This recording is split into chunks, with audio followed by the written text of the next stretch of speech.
I've taught on this subject for about 20 years, and I think it was very well embraced. And I think that we were making really good progress, and really had a lot of folks who were embracing the training, embracing the mission, the how we were hoping this would move us forward. I think in the last couple of years, there's been a bit of a shift where the training went from being about inclusion and about diversity. The perception was that some of the training got a little hostile. There was a lot of probably polarization in some of the language. I think it's unfortunate that some of the language kind of embedded in how DEI trainings have been rolled out have left participants feeling defensive or shamed. And I think whenever we're asking someone to learn something or change something or see a new perspective about the world or the society or themselves, it's almost impossible to do that when you're leading with shame or blame. Hi, everyone. Welcome to another episode of Courageous Conversations about our schools. This is your host, Ken Federnick, and today my two guests and I will be talking about a term that commonly appeared in many school mission statements several years ago. But today the term is highly controversial, and it's emblematic of the nation's political divides. And today it's far less likely to appear in school mission statements, according to the Pew Research Center. The term diversity, equity, and inclusion, otherwise known as DEI. Well, today we're going to be talking about the backlash that emerged over a set of ideas that on the surface seem so consistent with democratic ideals. What could be controversial about celebrating America's diversity, or the diversity of the students in a school or a classroom or a community? What could be controversial about the idea that all students feel included and are given an equitable shot at success? Is the pushback against DEI simply a reaction by racists or anti-LGBTQ folks railing against multiculturalism? Or is it something else? Let me introduce you to my two guests who will be weighing in on those questions and whether there is a version of DEI that could be embraced across political lines. First, I'd like to welcome Dennis DiMaggio. Welcome, Dennis. Tell our listeners a little bit about you, what you do, and where you live. Yeah, thanks, Ken. I appreciate it. My name is Dennis DiMaggio. I live just outside of Baltimore, Maryland. I am a learning and development professional. I started my career actually in healthcare, spent the first 10 years working in nursing homes, assisted living, home health, and then made a change in career over into the learning and development profession. Most of my time is spent in training or change management, organizational development, or coaching. This particular topic is one that's interested me. I have been teaching on diversity and inclusion for well over 20 years now. I've also volunteered with Braver Angels, which is a political organization or an apolitical organization that seeks to have conversations between people of conservative and liberal persuasions. And I'm on the board of the Pro-Human Foundation, which I believe, Ken, is how we were connected. That's right.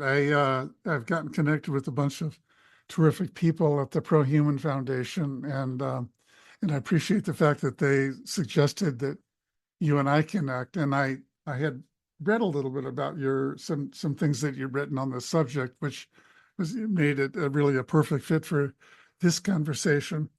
So welcome to the podcast, Dennis. My other guest is Chana Pitt. It's great to have you. I'd like you to share a little bit about yourself and in your background as an educator. Sure. So I started off my career as a high school English teacher in LA Unified School District, where I was also a literacy coach at the secondary level. So spent a lot of time working directly with English teachers and teachers in the humanities. I then was also a charter school principal in New Orleans, Louisiana, after Hurricane Katrina. Very interesting period of time there, and really got to test my chops and all my education in that space. Learned a lot considerably. And then I was also a researcher for the Learning Policy Institute after getting my doctorate at Stanford University. in education with a specialty in race, inequality, and language in education. And since then, I've moved to Sacramento, and I am here as we speak, and Assistant Superintendent of Educational Services here at the Sacramento County Office of Education. And Shauna, you were in the Folsom Cordova school district for a while, and you focused on social emotional learning. Is that right? Yeah, that's right. That's the one thing I skipped in my bio overview. Yeah, so prior to coming to Sacramento County Office of Ed, I was at the Folsom Cordova School District. Yeah. Yeah. Well, I can't wait to jump into this subject. It's sort of vexing to me, but it's fascinating. And as I said earlier, sort of emblematic of the political divide. Dennis, I want to ask you first, what do you think caused DEI to go off the rail? Why do you suppose so many school districts in the last couple of years have removed it from their mission statements? Yeah. So I will say that all of my experiences in the business world, not in schools, but obviously we've seen something similar happen in businesses all over the place. Especially very recently, companies like Ford and Harley Davidson and John Deere have backed away from a lot of their DE&I training and some of the commitments that they've made. So I'm sure that there's a parallel in the schools, but I'll talk a little bit more, if that's okay, about kind of where it backed away in the business world. I think that this is a subject that was pretty prevalent. I know that, as I said earlier, I've taught on this subject for about 20 years, and I think it was very well embraced, and I think that we were making really good progress and really had a lot of folks who were embracing the training, embracing the mission, how we were hoping this would move us forward.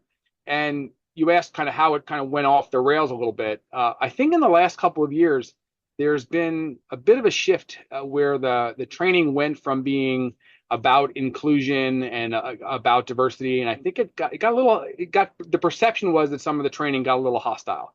That there was a lot of probably polarization in some of the language, and I think that initiated a little bit of the pushback, and then I think that it became harder in some places to pull apart the diversity and inclusion from the hardened politics that's just going on. And a friend of mine, the way he phrases it, he says, yeah, everybody kind of puts on their political team jerseys. And that was also reflected around the subject of diversity and inclusion. And so it became harder to separate it from politics. And I think that those things combined, I think, kind of led it off the rails as you described it. Dennis, say a little bit more about how it's certainly a climate in a sense of polarization, but these terms, diversity, inclusion, equity, seems like the opposite of polarization. It's like pulling us together and saying, we equitable opportunities. We want to celebrate our diversity. We don't, and inclusion is clearly the opposite of polarization. So how do those seemingly innocuous but important terms lead to more polarization in your view? Yeah. No, you're absolutely right. And I think that it's certainly diversity and inclusion, those terms, those have been around for a long time. And so those were, I believe, always seen as being, good terms. I mean, who doesn't want to have a more inclusive business? Who doesn't want to have a place where everyone feels like they belong and they can plug in and bring themselves to work? And then, the idea of diversity, that, we want you to be you and we want me to be me. We want everybody to feel comfortable, and no matter who you are as you come to the office. And so I think that those two words were not just innocuous. I think that they were actually very, very welcoming words. And so when I think about why things changed, I have a hard time plugging it onto those words, because I think those haven't changed and they were always very inviting. The word equity, I think, can be, but I think there's just so much misunderstanding around that particular term. It's been around for a lot less time. And I think it just suffers from some overload. And oftentimes when you use that, you're we're using the same language with somebody, but we might not be using the same dictionary. People may have different thoughts in mind about what that means. And so I think that term, I don't think that term is divisive. I think that term just needs more clarity in order for people to really to understand it. But when I talk about terms maybe becoming a little bit more hostile, I mean terms that we began to find in materials. So before 5, 6, 7 years ago, you would not have found in most diversity training terms like white fragility. You would not have heard somebody in a class to tell participants to check your privilege. You would not have heard about cultural appropriation. You wouldn't have heard about toxic masculinity. I think that those particular terms, not that there aren't times when they're probably needed, but I think those particular terms became a lot more divisive, and that's what I meant when I said that the vocabulary changed. Yeah. Thank you for that, Dennis. Sean, I want to come to you. And what does DEI mean to you? And I'll ask you the same question. Why do you think it's sort of gone off the rail a bit and become so controversial? I couldn't agree more with Dennis around the connection between topics of diversity, equity, and inclusion and our political climate. I think that has really seeped into the ecosystem of many schools and classrooms and systems kind of across the board. And I think it's hard to parse out the politics and the political rhetoric from the intention and the purpose of efforts around greater diversity, inclusion, belonging, and equity. I think when it comes to thinking about our public schools, I see a real mixed bag. I think perhaps as a counterpoint to what some businesses and corporations are doing, I think a lot of schools are doubling down and unwavering in their commitment to efforts around DEI and understanding that, the curriculum that better matches the experiences and the language and the assets and cultural dynamics of the students in the classroom is seen as a positive, right? So that every student feels like they belong and they see themselves in the work. And I think another thing I'm seeing is that in some places that there has been this kind of pushback against these efforts, and there are districts that exist in schools in our community that, we don't say those words here. We don't talk about DEI. We talk about character building, or we talk about people feeling a welcoming environment, or they use other language that are getting after some of those same principles. And I think it's unfortunate that some of the language kind of embedded in how DEI trainings have been rolled out have left participants feeling defensive or shamed. And I think whenever a person, we're asking someone to learn something or change something or see a new perspective about the world or the society or themselves, it's almost impossible to do that when you're leading with shame or blame. That immediately, like, our natural instinct is to put a wall up and say, no, that's not me, but I don't believe that, or that's not who I am, and I've never done right. We've all probably heard a lot of those same sentiments or heard of those sentiments that happen in equity trainings. And I think the way that a facilitator or a trainer would teach around concepts of diversity and equity inclusion, it's very sensitive, right? I think we are in a country that has not done a great job kind of across the board in terms of admitting when there were things, the dark parts of our history where we have, taught our children in schools in ways that kind of sugarcoat a lot of things that really shouldn't be sugar-coated, and should be more blunt and maybe more honest about the reality and the truth of our history. But I think there's ways to do that doesn't suggest that there's any one group that should be to blame for this or should, be doing some sort of apology necessarily.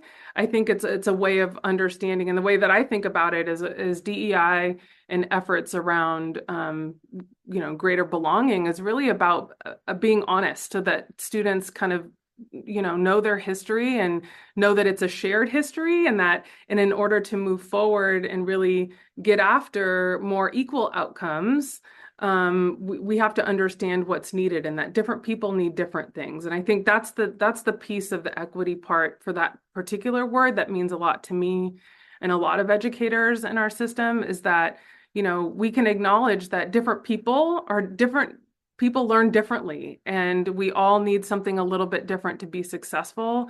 And for me, the definition of equity would be a couple things. One, that everyone gets what they need to be successful, without detracting from what anyone else might need to be successful. And I think that's where sometimes it goes wrong. It's this perception of, I'm going to take from you to give to you because your success is more important than this other person's success. And that is not the true definition of equity. I think the other part is this assumption that that equity should be that we should be aiming for equal outcomes. That is really what we're looking for, is that if this person needs additional supports or resources or time to learn something or to be successful, to feel safe in order to learn, so that we can have more equal outcomes at the other end. And I think right now what we see is that for generations, there is a lot of predictability around someone's race, socioeconomic status, in some instances, gender or gender identity can predict how well a person will perform or their life outcomes beyond school. And I think that's the piece that I'm really interested in disrupting. So let me pose a question. I alluded to it in my intro, and that is it. I think there's some who have reacted to the pushback against DEI, saying, well, it must be racism rearing its ugly head. I mean, how could anyone be opposed to equity and diversity and inclusion unless they simply didn't want it to occur? They're just opposed to sort of this multicultural celebration of our multicultural society, and they don't want that pushed on their kids. It must be coming from a racist place. But Shauna, do you think it's coming from that place, or do you think it's something else? I think it's possible in some instances that it might be coming from that. I don't deny that there are folks in our world who absolutely are racist, kind of period. On the other hand, I think the majority of people in our country do not consider themselves racist, do not fancy themselves supremacist in one way or another. And I think any suggestion to that point for folks is an immediate shutdown of like, it sounds like you might be calling me racist. Absolutely not. That's not who I am. I won't tolerate being talked to like that, or an assumption or allusion to that sort of kind of characterization. I think at the heart of it, though, really is that when it comes to conversations about race and racial equity, in particular in the United States, probably more so, or maybe as much, but more so than other identities that people hold, it is very, because the term racism and white supremacist holds such stigma, and they are so loaded in terms of connected to a whole history of really atrocious behaviors and systemic and interpersonal like grievances and atrocities, that any coming close to any of that is really hard for folks to deal with, especially in an interracial conversation. And I think the other piece here is that so much of this DEI work is attempting to make the invisible visible to people and adding language to things that maybe haven't had a term on them before. So for example, I'm a Black woman in America. You could probably ask many people of color in the United States, and they could probably come up with multiple instances of where they've felt a microaggression of some sort. And I would guess, Dennis, that that's probably one of the words that is controversial in a lot of settings, right? And some folks would say that that's not a real thing. But I can tell you from personal experience that microaggressions are a very real thing where it can be it's a very small interaction that seems relatively innocent, not intended to harm, but the impact of it on the person on the receiving end of it can be really hurtful. And the accumulative effect of many microaggressions in lots of different contexts is a message about your value and who you are and where you belong and what freedom you have or don't have in your country or in your community. And so I think in talking about things like privilege and fragility, I remember reading Robin DiAngelo's book, White Fragility, and reading through it and thinking to myself, oh my goodness, someone wrote down all the things that I've noticed before, that I've experienced before, that I have seen before. And to know that that concept in that book and many other similar things that have been written by others like Ibram Kendi, et cetera, have been seen as like really controversial. I'm like, oh, but this is like the reality. This is how it actually feels to be a person of color in a world that wasn't necessarily designed for you or by you. These are some of the things that you encounter on a daily basis. How could this be controversial? And I think in the process of moving, looking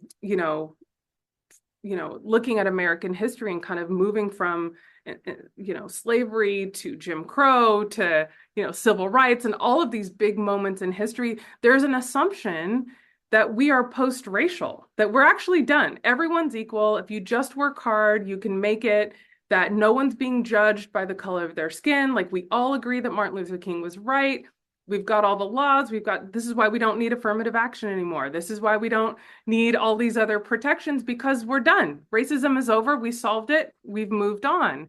And I think that if you're a person of color in the United States, you pretty much can agree that that's not fully done. We can see this in institutions. We can see this in policy. We can see this in interpersonal relationships. I mean, we can see it even in education, right? And the outcomes that we see that are still, when you disaggregate by race, you can still see African-American students, the lowest performing group amongst all groups. And so that's just an example of how it tells me that we're not done with our work. So. And Shana, let me just offer a thought myself, then I'll come back to you, Dennis. I had a discussion a few months ago with someone in my community who's been on a school board for a number of years locally in my very purple county in California. She's a conservative person, and we got to talking about Black Lives Matter, and then we had a more extensive, really productive conversation about whether pride belongs in schools. And I sort of took the position that these efforts to call out particular groups that have been harmed, LGBTQ community is a group of people that have not felt pride for a bunch of reasons, that we're calling attention to that. Black Lives Matter, and of course, all lives matter, which is what she said, but we're calling attention to a group that hasn't mattered as much as they should have. And her reaction was, first of all, I don't like being put into the category as a white person as an oppressor. Said, I am not an oppressor. And what she wasn't appreciating, in my view, was we're not talking about her individually. We're talking about a group historically that you could connect more oppression to one group than another. But she didn't like the idea that her kids might be going to school, that there would be white kids being made to feel guilty or shame simply because of their race, or that she is necessarily, and white people in this community are necessarily more privileged than others. And so I think both of you alluded to that, and that probably isn't a very fruitful direction to go, that it can be off-putting. But she just didn't think that when it came to pride, we ought to be calling out the bullying that goes on with one group. She goes, there are a lot of white kids that get bullied. And of course I said, nobody deserves to be bullied. We ought to pay attention to it anytime it happens. But when we call out a group, Black Lives Matter or Pride, it's about calling attention to groups that have been subjects of oppression and discrimination and bigotry far more than others. But was trying to understand where she was coming from, which is that those ways of cutting up the world and putting you into this group or that group don't really work very well for her, because it's just there's no nuance there. That doesn't acknowledge that some white people are not privileged, many white people are not oppressors, and she doesn't like the implication that that she is. Dennis, I'd love to hear your thoughts on all this. I'd love to share them. Can I ask you just to clarify one thing about that your friend? Do you know what it is? What was it about? What was it that was making her feel like people thought she was an oppressor? Because the language, and she's, some of the DEI training has people separate into groups of oppressors, or at least she's heard about it. I don't know if she's literally seen it, but there is language that's used among educators of being, if you're white, you're privileged. If you're not white, you're not. If you're white, you're an oppressor. If you're not white, you're oppressed. You're a victim. And then what we have to do is rectify that. And it does feel, I think, to some, I'm not sure her, that in order to rectify those inequities, we have to take from one group and give to another. And that's another thing she said she objected to. Yeah. Thank you for clarifying that. I assume that's what it was. And so there's the point about how I think language is one of those things that certain things are thrown around. When you call people oppressors, or when you tell them that they're responsible for historic inequities now, you're going to, as John articulated earlier, you're going to put them in a position of being defensive at that point. And so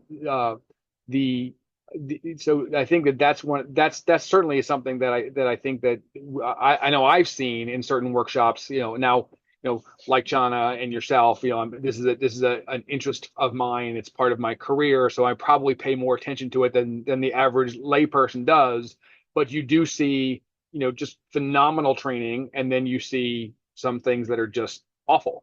And in the way that Chana said earlier, that there are bad players out there. There are obviously bad players out there who are racist and who will push back on things because they're racist. I think that's a small group. I also think that there are bad players out there who, their financial well-being is enhanced by people going after each other on these particular issues. It'll sell more books. It'll sell more curriculum. It'll sell more podcasts. All those pieces. So I think that you have bad players, but I think they're small, but they have much outsized impact on the conversation. And I think one of the things that Chana said earlier, I totally resonate with. I will put a different spin on it, though, when we talk about, that there are some people who think that we're done, that that racism doesn't exist anymore, that we're in 2024, and why are we even talking about this? This is that I do think that there are some folks who feel that way, and I think that there needs to obviously be some education around that. At the same time, again, because we're more interested in it than most people, so we probably read more. I've been in workshops where people have said, the United States has made zero progress since slavery and Jim Crow, that we are basically the same country as we were back then. And that's what I talk about, that there are bad players and bad ideas on both sides. The people who say there's no such thing as racism in the United States in 2024 are, and on the other side, people say, the country is just as racist as it was when slavery ended in the country. And it's one of those things where, small but outsized voices on both sides that I think contribute to all the challenges that we're talking about. In a moment, I want to have us turn to a question of, is there a way out of this? Is there a way to embrace what is truly good and important about DEI in a way that all or most people could embrace? But before that, I just want to give you a chance, Chana, to respond to what I said and what Dennis just said. Yeah, that's a tricky one, right?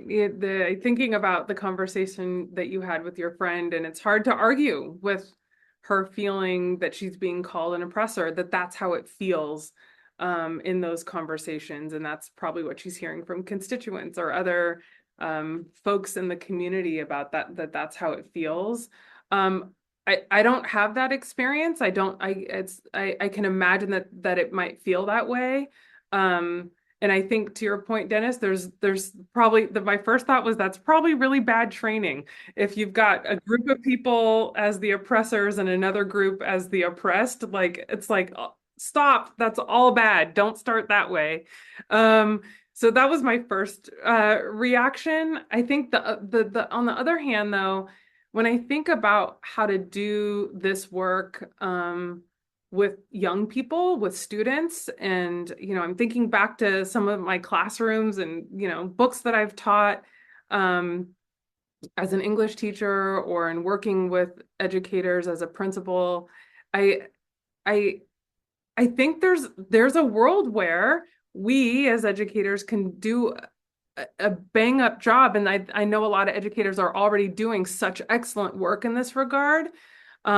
But how we communicate that with our parents and community members about how this looks and feels, where there's something to be said about when you're sitting down and looking at the accurate history of, let's talk about race in the United States. We had an entire system for hundreds of years based on race, purely. Where that was all codified in law about how much freedom you have or not, what you're allowed to do or not, what you can, who you can marry or not, whether you get educated or not, whether you can buy a home or not. So this idea that there was a group of people, namely our government, our institutions, that specifically prevented Black people and descendants of slaves in the United States, that prevented them from having as much freedom based on the color of their skin. That is a reality. That's not up for debate. That's not an opinion. But what we do with that information right now, where none of us, well, I wasn't, I didn't live through Jim Crow. I didn't live through the civil rights movement, right? And certainly students that are in our schools right now didn't. But how do we help them come to terms with the reality of like, wow, people who look like me 100 years ago would have done very different things to people who look like you 100 years ago, right? How do you grapple with that reality, and how do we help children work through learning that history in a space that's safe, in a space that doesn't lead anyone to feel blamed, but also acknowledges the very real truth of the matter. And I think that's something we haven't, as an education system, kind of writ large, haven't figured out. And we certainly haven't figured it out necessarily in our broader society. I think there's pockets of places where this works really well, where people have sorted out how to have these sorts of difficult and courageous, I'll say, conversations. But I don't think it's something that we figured out how to do kind of across the board. And it's certainly not something that can happen just in school. It's got to be a collaboration with families and community members and teachers, because if parents are feeling like, I don't want my child having that conversation in school, and they block it or prevent it, it throws up all sorts of barriers. I think what it feels like for, I don't know, I can't speak for everyone, but I think what ends up feeling like when conversations about equity or about race in our country in schools end up getting blocked, when I hear about books being banned or certain pieces of history being omitted or being characterized as, calling the slave trade, the triangle trade, as purely an economic decision without acknowledging the human impact of that work, for example. As a Black person, that feels really hurtful. It feels like I'm being gaslit by the whole country. It doesn't feel, it's like it kind of invalidates the experience of knowing that your ancestors experienced something in this country without it being explained in a really true way. I think one other piece that comes up for me is understanding that nobody is one thing, right? So we all are, living in very intersectional lives. We are not just, no one is just a white person, and white is not code for rich, and white is not code for educated, right? There are lots of different disenfranchised white people, people of color who are living in all different sorts of different strata, and are privileged in some domains and disadvantaged in others. And so I think that's also maybe where our equity and DEI conversations go wrong, is we attempt to bucket people in really fixed ways that's an inaccuracy. And I think that also then undermines the conversation and kind of impedes progress moving forward. So I wonder, how do we have conversations about DEI that doesn't put people into buckets? It doesn't stereotype people and make assumptions that cause some people to feel resentment about being characterized in ways that don't really reflect who they specifically are, who their children are. Dennis, what's the way out of this? How do we embrace a concept of DEI, whatever term we want to use, that people across the political aisle would probably embrace, save for those who are at the margins that aren't really committed to these ideals anyway. But we're talking, I think we agree that's probably a really small portion of the people that live in this country. I think the key to what you just asked, I think Chana hit it in her response. I think that there is that piece of complexifying people's identity, that people are more than one thing, they're more than two things. And so when you are when you're having conversations about historical injustices and even the impact of historical injustices on the world, on this country, on other countries, everywhere, I think it's possible to have those conversations without stereotyping or boiling somebody's identity down to one thing, because that puts you on either that victim or the oppressor side, and that becomes even inadvertently, if it's just done through a poor training, that becomes the identity of people who are in that workshop, or identity of people who are in that curriculum. And so the idea of understanding that you're not one thing, you're not two things, you're probably a dozen things, easy. And so complexifying the identity, I think, is a big step. And then I think the other thing is, and again, I'll have to quote a friend of mine who uses this as a way of clarifying things. We have to embrace the conversation. It's not that we have not been taught to have these conversations. It's that we've been taught not to have these conversations. And so that whole idea of, and I don't mean like there's a formal training about don't have these conversations. I mean, it feels like the third rail. Let's not talk about that. Let's just move on from that piece. So we've kind of been taught not to embrace these conversations. And so I think that there is a piece of, creating that, I don't want to use another one of those terms that can sometimes set people off, but creating a safe space for everybody to feel like, I'm going to come here. And I'm going to be affirmed in my identity. I'm going to be, who I am as a person. I'm going to be affirmed in that identity, and no one's going to take pot shots at me for just being who I am today. And once I am affirmed in that identity, then I can be challenged to see things from somebody else's perspective. But if we do those two things out of order, or we don't affirm who you are, and then we challenge you to think differently, then the walls go up. And so you start off by seeing people for who they are, and for all the many good, bad, and indifferent things about them, and then you move forward in the conversation.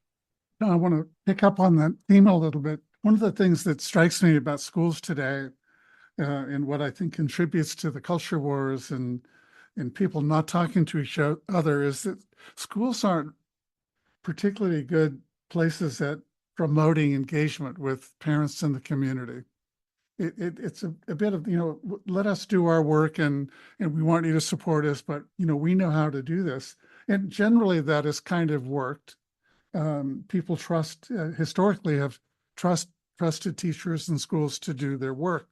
Now you alluded to people who profit from conflict. And Amanda Ripley and others refer to them as conflict entrepreneurs. These are people that benefit politically and financially by stirring up conflict. And what they do is they say things about what's going on, say in schools, that cause people to become fearful. Oh, they're doing that. They're grooming. Those LGBTQ teachers are grooming kids, or they're withholding information from parents.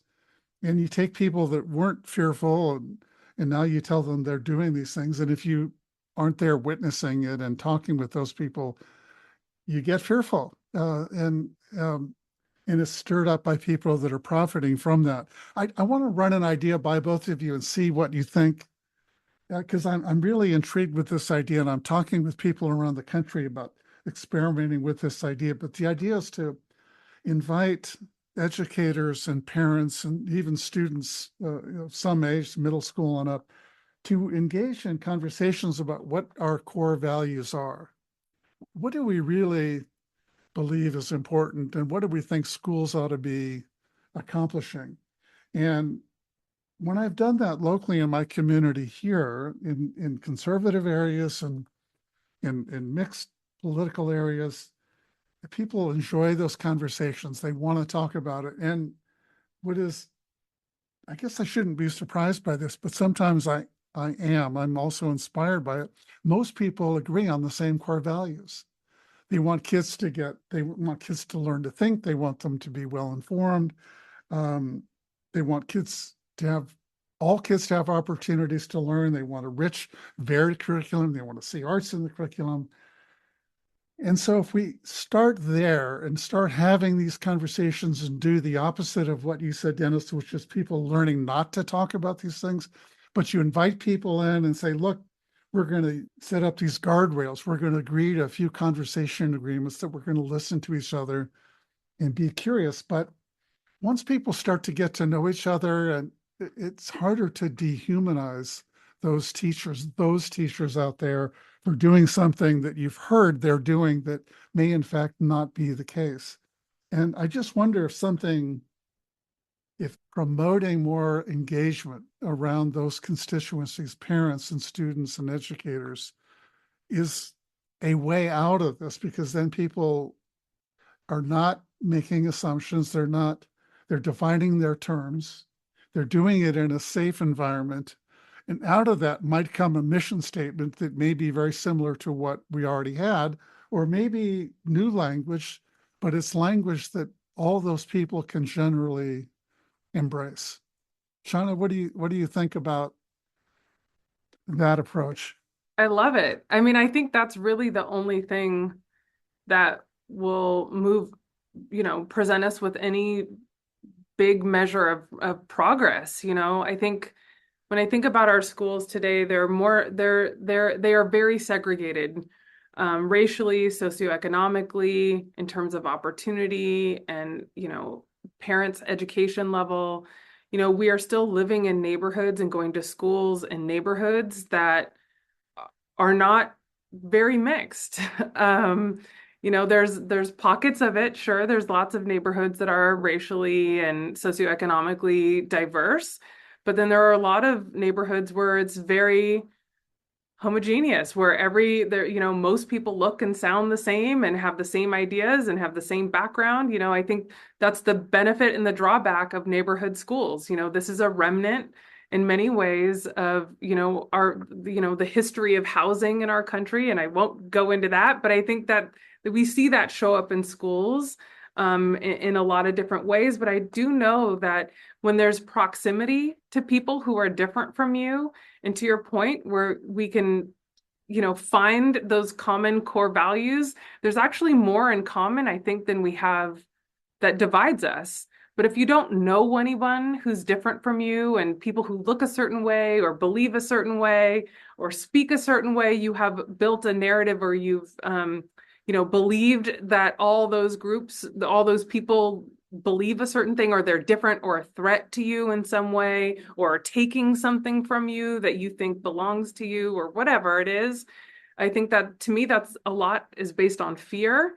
and a lack of understanding that if we were actually able to be together, I think you're going to get a lot more traction in terms of a lot of these concepts, and it will feel less prescribed and less like, I have to take this thing and become a different person, but more around meeting you where you are. There's a couple things that we're doing at our county office that I think are kind of cool, trying to get after that and kind of less on the sit down, here's a training, and we're going to teach you all these vocabulary words about privilege and bias and all those things. We've definitely moved away from that and tried to find more organic ways for people to build those sense of understanding. And one of them, I mean, it sounds pretty simple, maybe a little hokey, is we have a book club that we do, and it's called the Growth Track. And we read books from different perspectives. It's mostly memoirs written by people who've lived a certain experience. We read one book about a young person who was undocumented and smuggled into this country. And reading that story gives you a whole different perspective, from a first person perspective, about what that person was living through and escaping and hoping for when they came to America, to another book about, a blind attorney, a deaf and blind attorney in the United States who, I don't know what it's like to be either one of those things, but to read a story and be able to have conversations with my colleagues about what that must feel like, especially when some of those books are reflective of experiences that my colleagues have had. I can sit and hear and listen to them in a much different way and be a lot more receptive and understanding, and naturally, organically think about ways that I have been privileged, ways that I have been biased, ways that I have maybe been less forgiving or been afraid of different groups of people without anyone telling me to be afraid, or without anyone telling me that I was wrong. It actually comes up naturally in conversation, and you have this level of like conviction, like, oh man, I know I that way before. I've thought that way before. Like, I don't even want to admit it to anyone, right? And I think, so we're looking for ways in our DEI team to have set up and facilitate and host conversations amongst people that don't entail any of the vocabulary a lot of the times, and have people come to that understanding kind of on their own. And we've done some work with the National Equity Project over the years, and they've kind of given us this kind of framework that I really love, and and this is the idea that making change towards greater equity, greater diversity, greater inclusion and belonging requires us to do work along three levels. Alone, right? Where you do your own kind of self-reflection, your own awareness, like reading a novel or reading a memoir about something that's completely outside your experience. I'd consider that alone work, that mirror work. In affinity, so with other people that have similar experiences or perspectives as you. So this is where you might have like an affinity group for Black folks or Latino, whatever, different identities.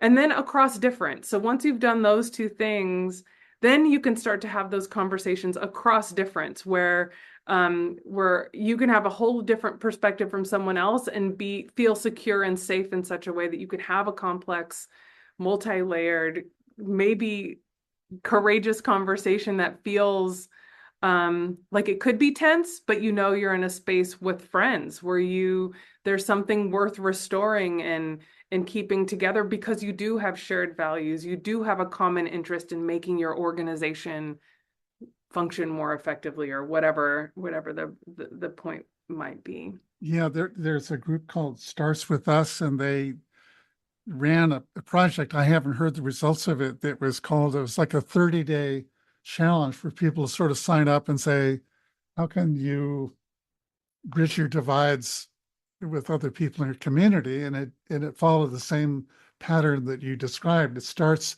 the first few days, you're given some questions just to reflect personally on your own tendencies to polarize and to make assumptions about people, then to reach out to people that you know and you have an affinity with. And then later in the month, they urge you and give you something every day to reach out and connect with someone who's different, someone you wouldn't ordinarily talk to.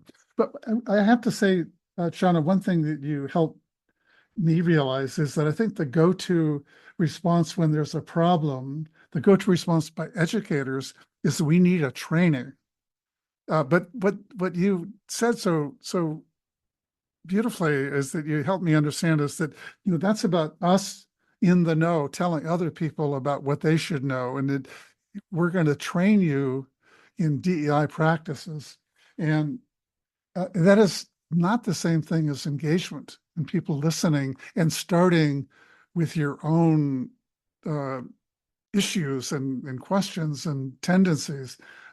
So I think what I was proposing in terms of inviting people in is not training. It's about people sitting down. Let's just talk about what's important to us and our experiences. But Dennis, let me have you weigh into on what you've been hearing. Yeah, so many great ideas and so much good conversation. And I thank you both for it. I really so resonate what was talked about with boils down to values and really finding out what's behind people's opinions, and that unfortunately that takes time. That's not something you're going to do in an hour training. It's not something you're going to do in a day's training. That's one of those things that's done person to person or in a group of people that feels like they can go deeper, and it's a place where there's mutual respect for each other. And people don't tend to go there quickly. They kind of tentatively go and see, was that okay, and was that okay, and they move a little bit. And so much of that just happens in relationships. One of the things that I do is I do a lot of training around emotional intelligence, and one of the ways to get people to increase their empathy is to have them read first person narrative novel or memoirs, because you put yourself in the place of the person, because you're hearing their emotions through it. And so I think it's a brilliant thing to do. And I think that there's probably a space for, if you have hardened viewpoints on things like immigration, then read those memoirs of people who came to the country illegally, and read those memoirs about what that was like for them, and understand their experience. If you have strong feelings around what people from different backgrounds, if you feel like that there's a default political position for young Black kids in schools, have them read memoirs of well-known Black conservatives, and what did that mean for them growing up? How did they come to their viewpoints? Expose people to folks who are coming from a different perspective, and will challenge your beliefs, because as you mentioned, we tend to surround ourselves with people who believe what we believe, and then we create an echo chamber. Shauna, you may not know this, but Dennis he mentioned part of an organization called the Pro-Human Foundation. And I think you're listed as a partner, Dennis, in that. An advisor. An advisor, yeah. Yeah. So there's one of the founder, maybe the founder of that organization, is a guy named Daryl Davis. Daryl Davis is a Black man. He's a very accomplished musician. And one of the people that became a fan of his as a white guy in South Carolina, as I recall the story, who eventually introduced himself to Mr. Davis and said, I really love your music. They got to know each other. Turns out this white guy is a member of the Klan. And Daryl Davis doesn't reject him. In fact, he says, we got to spend more time talking. It's a very long and a very inspiring, instructive story. But Daryl asks the question, how is it that you could hate me without knowing me? And he asks that eventually of hundreds of KKK members, many of whom end up giving Daryl their robes. And it was through empathy and not rejecting them, listening to them and their story, that causes people to question without feeling too much shame initially. Maybe they brought it on themselves and realizing that they didn't want to be that hateful person. So Daryl is someone that I may be interviewing for this podcast in a couple of months. I've heard indications from the pro-human people that we're going to set that up, and I'm excited about that. But it's just an example of what can happen with empathy, and even with people that we think are abhorrent is to listen to their story and to find out, to be curious and not be too contemptuous of them. But let me just give you both a chance to offer a final thought before we sign off. Chana, how about you? I think it's unfortunate that DEI is taking such a rap, has such a bad rap in some spaces across our society. But on the other hand, I'm glad that the conversation got started. And I think that even as, I don't know this to be true about major corporations necessarily, but I do feel like in education, it's opened a door. And that, during COVID, after George Floyd was killed, it opened a door for a conversation that I don't know has been so fully open in our society in a long time. And I think it's brought to the fore a lot of work that still needs to be done across all different number of diversities that we have, not just racial, but many others. And I think I'm inspired for the work that's coming. And I also think our young people, those young people that are in school right now, our current college students, I think they have a lot of ideas about the kind of world that they want and the kind of education system that they want to see, not just for themselves, but for future generations. And I am committed to hearing from them and making sure that to the extent possible, we can shift how our public schools look and sound and feel for people so that everyone really does feel seen, heard, and valued so that they can learn. I mean, that's what we're here for. Yeah. Thank you, Shauna. Dennis, final thought? I'm an optimist by nature, but I tell everybody I'm a paranoid optimist. I'm always worried about what's going to go wrong, but I tend to think things are going to work out. There was a great quote by Bill Clinton years ago when he said, there's nothing wrong with America that can't be fixed by America, by the things that are nothing about that's bad about us that can't be fixed by things that are right about us. And we've all got a choice to make. We can choose to be pessimistic about things, or we can choose to be optimistic about things. And I think conversations like this, and I again just thank both of you so much for this conversation. And I think there are just a number of people out there who are approaching all of this from just great perspectives. I think Pro-Human Foundation obviously is one of them. I see organizations like the Theory of Enchantment by Chloe Valdary, an organization called Moral Courage by Irshad Manji. There are so many organizations out there that I believe are working so hard to have meaningful and deep conversations, because this whole subject of having true diversity and inclusion is so incredibly important.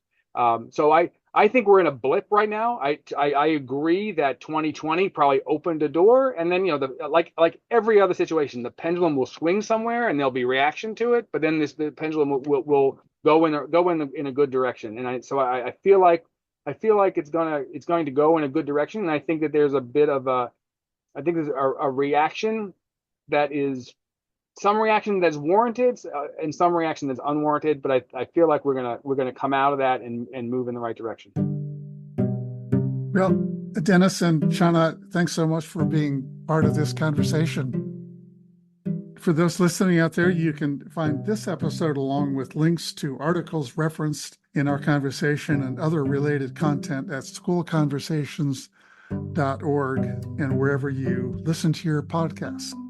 Bye, everyone.